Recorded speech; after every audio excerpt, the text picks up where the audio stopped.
زندگی میں کبھی کبھی دکھ تکلیفیں اتنے شدت اختیار کر لیتی ہے کہ انسان جینے کی آس کھو بیٹھتے ہیں۔ کچھ چیزیں ہمارے لیے اتنی ضروری ہوتی ہے کہ اگر وہ نہ ملے تو سانسیں تھم جائیں گی۔ انسان اپنے نایاب خواہش کو حاصل کرنے کے لیے ہر تدبیر اپنا کر اپنے رب کو راضی کرنے کی پوری کوشش کرتا ہے، مگر انہیں کہیں سے بھی کوئی دلاسا نہیں ملتا اور وہ خود کو مایوسی کی اس سمندر میں ڈوبتا ہوا پاتا ہے جہاں دور دور تک خوشخبری دینے والا کوئی کنارہ نظر نہیں آتا۔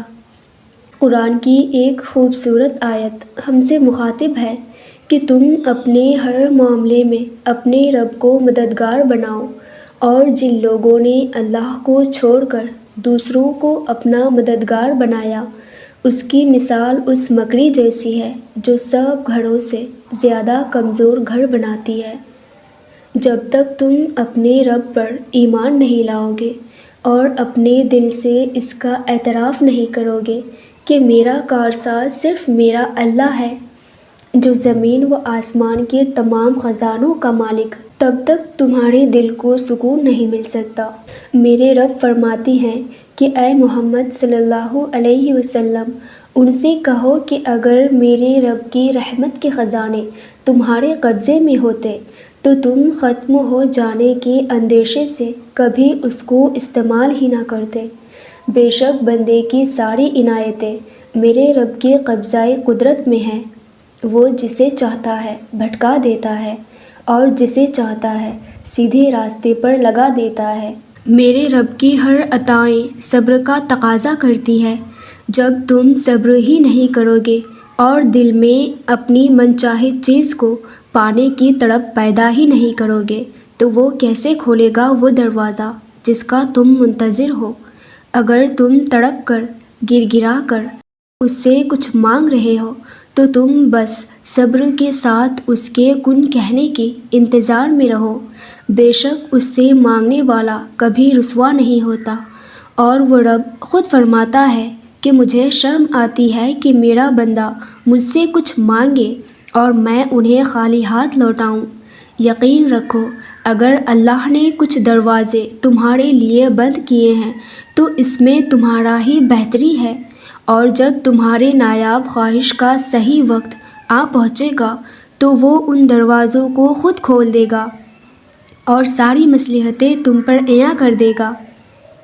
اگر تم چاہتے ہو کہ تمہارے زندگی میں بھی معجزہ ہو کر تمہیں حیران کر دے تو تمہیں اپنے رب کی قدرت پر، ان کی رحمت اور فیصلوں پر اندھا اعتماد کرنا ہوگا۔ جب دل میں مایوسی نہیں ہوگی، وسوسے نہیں ہوں گے، تب اللہ تم پر معجزوں کی برسات کر دے گا۔ جو راستہ اللہ تمہارے لیے چن لیتا ہے بس وہی ایک راستہ ہے جو بہترین ہوتا ہے اور تمہیں تمہاری من پسند چیز تک لے کر جاتا ہے۔ اس راستے پر آنکھیں بند کر کے چلنا شروع کر دو۔ کسی کا ساتھ ملے نہ ملے مگر اللہ کا ساتھ لازمی ہوتا ہے۔ میرے رب فرماتے ہیں کہ مجھے تمہارے غم کی احساس ہے، میں تمہاری ہر انکہی بات سے باخبر ہوں، بے شک دلوں کا حال اللہ ہی بہتر جانتا ہے۔ تمہارا اس چیز کو نایاب سوچنا اپنی جگہ ہے، مگر تمہارا رب ہر چیز پر قادر ہے۔ جب وہ مدد کرنے پر اتر آتا ہے تو سمندر میں بھی کئی راستے بنا دیتا ہے۔ اسی لیے تم اپنے چاہت کو نہیں بلکہ اس رب کی شان کو دیکھ کر مانگو۔ جب تمہیں لگے کہ تم صبر و آزمائش کی ہر سیما کو کراس کر گئے ہو تو سمجھ جانا کہ اب تمہاری بھلائی کا وقت یقیناً قریب آ گیا ہے۔ جب اللہ کسی کی منچاہی چیز پر راضی ہونے لگتا ہے تو اس بندے کے دل کو دعاؤں میں مصروف کر دیتا ہے۔ جب تم سب کچھ ناممکن نظر آنے کے بعد بھی اس پر یقین رکھتے ہو، دعائیں کرتے ہو، تب وہ اپنے بندے کے یقین کا لاج بڑا انوکھا رکھتا ہے۔ وہ مان جاتا ہے، تمہاری چاہت پر راضی ہو جاتا ہے۔ تم ضرور وہ دن دیکھو گے جب 70 ماؤں سے زیادہ محبت کرنے والا تمہیں اپنے محبت کا رنگ دکھاتے ہوئے راضی ہونے میں کوئی کسر نہیں چھوڑے گا۔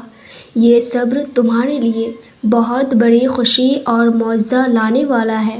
مطمئن ہو جاؤ، عنقریب وہ تمہیں اس دروازے تک لا کھڑا کر دے گا جہاں تک پہنچنے کے لیے تم صبر اور آزمائش کو جھیل رہے ہو، انشاءاللہ۔ ویورز، ویڈیو اچھی لگی ہو تو مجھے لائک اینڈ کامنٹ کر کے ضرور بتائیے گا، اور اسی طرح کے اسلامک موٹیویشن کے لیے میری چینل کو بھی ضرور سبسکرائب کیجیے گا۔ جزاک اللہ۔ اللہ آپ کے تمام غموں کو بہت جلد خوشیوں کی طرف پھیر دے، آمین۔